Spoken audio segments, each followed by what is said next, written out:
কিশোর gang নয়, গড়ো তোমার সুন্দর ভবিষ্যৎ।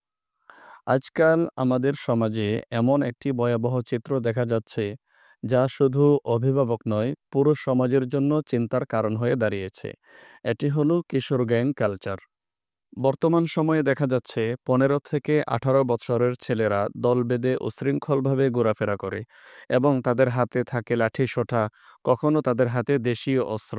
মুখের ভাষা, চলাফেরা, চুলদারির অদ্ভুত স্টাইল, জামাকাপড়ের উগ্রতা দেখলে কেমন যেন মনে হয় তারা সবেমাত্র সন্ত্রাসের তালিকায় নাম লিখিয়েছে। অনেক সময় দেখা যায় তারা ছোটখাটো বিষয়কে কেন্দ্র করে বড় ধরনের মারামারিতে জড়িয়ে যাচ্ছে। এমনকি হত্যার মতো জঘন্যতম অপরাধ পর্যন্ত করে যাচ্ছে। কখনো কখনো বন্ধু-বান্ধবের পাল্লায় পড়ে মাদকের ফাঁদে পা দিয়ে জীবন ধ্বংস করছে। মাদকের টাকা না পেয়ে পরিবারের সাথে খারাপ আচরণ সহ অবৈধ ইনকামের পথ খুঁজে নিচ্ছে। জেনে রেখো, আজকের এই উচ্ছৃঙ্খল চলাফেরা তোমার জীবনকে ভবিষ্যতের জন্য অন্ধকার করে তুলবে। তুমি ভাবছো তুমি সাহসী, তুমি শক্তিশালী, মোটেও তা নয়। তুমি বরং নিজের ভবিষ্যৎকে নিজের হাতেই নষ্ট করে দিচ্ছ। তুমি কি জানো, কিশোর গ্যাংয়ের এই অসৎ সঙ্গ তোমাকে শেষ পর্যন্ত কোথায় নিয়ে যাবে?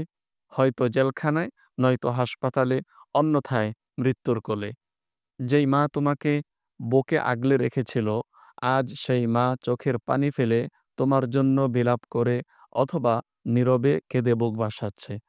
প্রিয় কিশোর, এখনো সময় আছে।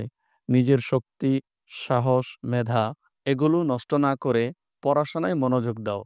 তুমি গ্যাং লিডার নয়। তুমি হতে পারো সমাজের ভবিষ্যৎ প্রজন্মের আদর্শিক নেতা। তুমি হতে পারো পরিবারের গর্বিত সন্তান। মনে রেখো, গ্যাং তোমাকে ধ্বংস করবে, আর নৈতিকতা, সততা ও ভালো কাজ তোমাকে সুন্দর ভবিষ্যৎ উপহার দেবে। তোমার শক্তি গ্যাংয়ে নয়, তোমার শক্তি তোমার ভেতরের মানুষটায়। আজ সিদ্ধান্ত নাও, আমি গ্যাং নয়, গড়ব নিজের সুন্দর ভবিষ্যৎ।